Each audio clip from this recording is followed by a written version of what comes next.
হযরত আবু হানিফা রহমতুল্লাহ আলাইহি যেভাবে কারাগারে বন্দী অবস্থায় বিষ পানে মৃত্যুবরণ করেছিলেন, যুগে যুগে বহু ক্ষণজন্ম ব্যক্তিত্ব ইসলামের সেবা করে অমর হয়ে আছেন।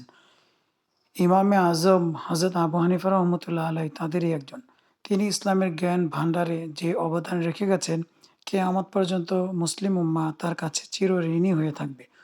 জন্ম ও বংশ পরিচয়: ইমাম আজমের পূর্বপুরুষরা আদিতে কাবুলের অধিবাসী হলেও ব্যবসায়িক সূত্রে তারা কুফাতে নিবাস গড়েন। তার পিতা সাবিত ছিলেন একজন তাবী। প্রসিদ্ধ মতানুসারে তিনি ৬৯৯ ঈসায়ী সালের ৫ সেপ্টেম্বর মোতাবেক ৮০ হিজরিতে জন্মগ্রহণ করেন। তার মূল নাম ছিল নোমান, কিন্তু পরবর্তীতে তিনি আবু হানিফা উপাধি সুখ্যাতি লাভ করেন। শিক্ষাজীবন: বিখ্যাত ব্যবসায়ী পরিবারের সন্তান হওয়ায় ইমামে আজম ছোটবেলা থেকেই পারিবারিক ব্যবসায় জড়িয়ে পড়েন। লেখাপড়ার প্রতি তার কোনো আগ্রহ ছিল না, কিন্তু ১৯ বা ২০ বছর বয়সের দিকে ইমাম শাবি রহমতুল্লাহ আলাইয়ের নজরে পড়েন তিনি। ইমাম শাবি রহমতুল্লাহ আলাই তাকে ডেকে দ্বীনি জ্ঞান অর্জনে উৎসাহিত করেন। শাবির ক্ষণিকের সান্নিধ্য তার জীবনের মোড় বদলে দেয়। তিনি জ্ঞানার্জনের প্রতি প্রচণ্ড আগ্রহী হয়ে ওঠেন। ব্যবসার পাশাপাশি সময় গুরুত্ব দিয়ে জন্মভূমি কুফার বড় বড় শায়েখদের থেকে জ্ঞান অর্জন করতে থাকেন। তিনি বিশেষভাবে ইমাম হাম্মাদের শিষ্য বরণ করেন। ইমাম হাম্মাদ হলেন ইব্রাহিম নখঈর প্রিয় ছাত্র, আর ইব্রাহিম নখঈ রহমতুল্লাহ আলাই হাদিস শাস্ত্র ও ইলমে শরীয়ত শিক্ষা লাভ করেছিলেন হজরত আলী রদিয়াল্লাহু আনহু এবং হজরত আবদুল্লাহ ইবনে মাসুদ রদিয়াল্লাহু আনহু থেকে।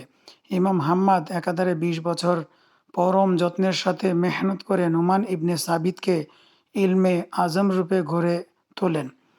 ইমাম আজম রহমতুল্লাহ আলাই শুধু কুফার প্রাজ্ঞ মুহাদ্দিস ও ফকিহদের জ্ঞানভাণ্ডারের উপর সন্তুষ্ট না থেকে জ্ঞান আহরণের জন্য হারামাইন শরীফাইন ভ্রমণ করেন। ১৩০ থেকে ১৩৬ হিজরি পর্যন্ত একটানা ৬ বছর হারামাইন শরীফেই অবস্থান করে সেখানকার বিখ্যাত মুহাদ্দিসদের কাছ থেকে হাদিস সংগ্রহ করেন। ঐতিহাসিকদের মতে তিনি প্রায় ৪,০০০ মুহাদ্দিস থেকে হাদিস শিক্ষা লাভ করেছিলেন। কর্মজীবন: ১২০ হিজরিতে ওস্তাদ হাম্মাদের ইন্তেকালের পর তিনি ওস্তাদের মাদ্রাসায় দায়িত্ব গ্রহণ করেন। পাঠদানের পাশাপাশি পৈতৃক কাপড়ের ব্যবসাও ধরে রেখেছিলেন। তাবী হওয়ার সৌভাগ্য অর্জন: ইমাম ইবনে আবু হানিফা রহমতুল্লাহ আলাইহি আল্লাহর রাসূল সাল্লাল্লাহু আলাইহি সাল্লামের সান্নিধ্যে ধন্য বেশ কয়েকজন সাহাবীর সঙ্গ লাভ করে তাবী হওয়ার সৌভাগ্য অর্জন করেছেন।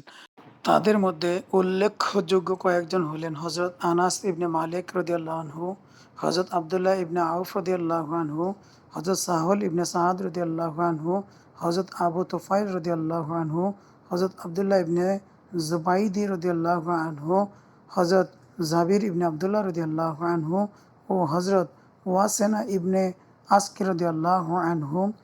জীবনচিত্র: আল্লাহ তাআলা ইমাম আবু হানিফা রহমতুল্লাহ আলাইকে অতুলনীয় জ্ঞান দান করেছিলেন। তিনি প্রচুর পরিমাণে ইবাদত বান্দেগি করতেন। তিনি প্রায় ৫৫ বার হজ ব্রত পালন করেন, আদায় করে অসংখ্য উমরা। প্রতি রমজানে অসংখ্যবার কোরআন খতম করতেন। কথিত আছে তিনি দীর্ঘ ৪০ বছর এশার নামাজের অজু দিয়ে ফজরের নামাজ পড়েছিলেন। ব্যবসায়ী কার্যক্রমে কোনো লেনদেনের ব্যাপারে সামান্যতম সন্দেহ দেখা দিলে সে লেনদেনের সম্পূর্ণ অর্থ দান করে দিতেন। সততা ও নৈতিকতা ছিল তার ব্যবসার মূল ভিত্তি। উপার্জিত সম্পদের বৃহৎ একটি অংশ জনসেবায় খরচ করতেন। অবদান: পাঠদানের দীর্ঘ জীবনে অসংখ্য ছাত্রকে ফকিহ রূপে তৈরি করেছেন। তদানীন্ত সময়ে বিশাল মুসলিম সাম্রাজ্যের প্রায় সব শহরের বিচারপতির আসন তার ছাত্ররা অলংকৃত করেছিলেন। তার প্রিয় ছাত্র ইমাম আবু ইউসুফ রহমতুল্লাহ আলাই ছিলেন প্রধান বিচারপতি।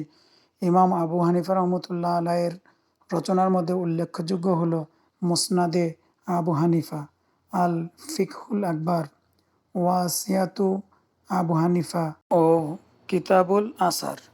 গবেষকদের মতে তিনি ৪০,০০০ হাদিস থেকে বাছাই করে কিতাবুল আসার সংকলন করেছিলেন। তার সবচেয়ে বড় অবদান হলো কোরআন ও হাদিস থেকে জনসাধারণের আমল উপযোগী মাসালা বের করার মূলনীতি দাঁড় করানো। তার সম্পাদিত এই শাস্ত্রের নাম উলুমুল ফিকহ। এ কাজের জন্যই তিনি ইমামে আজম খ্যাতি লাভ করেন। তার প্রণীত ফিকাহ আমাদের কাছে ফিকে হানাফি নামে পরিচিত। মৃত্যু খলিফা মনসুর তাকে প্রধান বিচারপতি পদ গ্রহণ করার জন্য অনুরোধ করেন, কিন্তু তিনি জালেম শাসকের সমর্থনের রায় এড়ানোর জন্য এই পদ গ্রহণে অস্বীকৃতি জানায়। এতে অপমানে ক্ষুব্ধ হয়ে খলিফা ইমাম আবু হানিফা রহমতুল্লাহ আলাইকে কারাগারে বন্দী করেন। প্রতিদিন তাকে কারাগারে থেকে বের করে প্রকাশ্যে ১০টি করে চাবুক মারা হতো। আস্তাগফিরুল্লাহ। চাবুকের আঘাতে তার শরীর থেকে রক্ত বের হতো। নাউজুবিল্লাহ। সেই রক্তে কুফার মাটি রঞ্জিত হতো। পানাহারের কষ্টসহ বিভিন্নভাবে ৭০ বছর বয়সের বৃদ্ধ ইমাম রহমতুল্লাহ আলাইকে নির্যাতন করা হয়। অবশেষে জোর করে বিষ পান করানো হয়। ৭৬৭ ঈসাই সালের ১৪ই জুন মোতাবেক ১৫০ হিজরিতে তিনি ইন্তেকাল করেন। আল্লাহ তাআলা তাকে শাহাদাতের নিয়ামত দানে ধন্য করুন। তার রেখে যাওয়া আদর্শের উপর আমাদের জীবন পরিচালনা করার তৌফিক দান করুন। আমিন।